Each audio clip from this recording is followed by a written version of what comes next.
This is my favorite exercise to give to people because I find that it allows for quick, sustainable, and accelerated growth within all relationships, all experiences that you have in your life. Relationships are our mirrors. They will constantly be reflecting back to us things that we don't like or like about ourselves or anywhere in between from that person. And this is also why your partner can become that source or that trigger for that sympathetic nervous system response if you don't have the knowledge that they're simply reflecting back to you something about yourself that you don't like.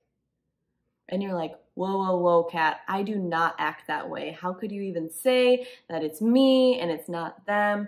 Remember, when you say it's them, then you are being the victim of your circumstance and you're not taking radical responsibility for your part in the dynamic.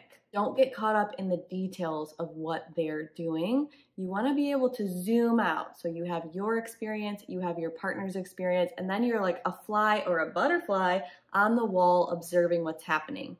Can you summarize their behavior? Is it, oh, they're very messy and careless and they leave things out for me to have to clean up? Then you can turn around and say, is there ever a time where I've been careless or messy in the past? What is it reminding me of that I have not yet accepted about myself? Once you do that, you can say, I acknowledge that my partner is messy. And then you also say, I acknowledge and forgive myself for sometimes being messy in the past. It could be as simple as that. Or you can say, you can take this a step further and say, I acknowledge and forgive myself for being messy in the past when I was really stressed out. So now you're saying, oh, maybe they're also messy because they're stressed out. And you can open up a dialogue with your partner.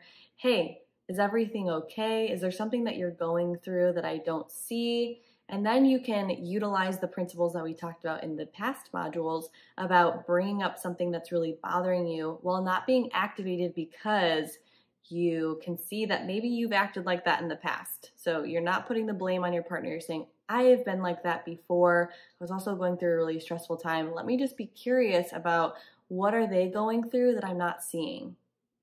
On the flip side of that, what is one thing that you love about them? You should always end on something that you love. I love and acknowledge that my partner says I love you every single time, that they leave without fail. And then you can summarize that. So what is it about that behavior that you love? I love that they're thoughtful. Then you say, I love and accept myself for being thoughtful. So always taking that specific act or that specific character trait, summarizing it, witnessing it in them, then witnessing it in you, either forgiving or loving yourself for it, and using that to continually see what they are reflecting in you. This is a really important skill because then you start to see that your partner is not the source of your unhappiness. They're simply reflecting back to you the positives, the negatives, the everywhere in between parts of your own experience. And this is why relationships are just the best self-development tool because they will constantly be helping you to see the shadows, the wounding, the places that you have not yet learned to love. I recommend doing this exercise every single day, and you can do it at the end of the day. Just reflect back on 2 people. It doesn't just always have to be your spouse. Reflect back on 2 people that have triggered a negative emotion in you. So if your spouse is causing you to have that emotional reaction, of course, you can pick one of the people to be that person consistently until you start to integrate and understand that they're not actually the source of your pain and suffering. They're just reflecting this back to you. And the second person should be someone else that you encounter that is triggering you in some way.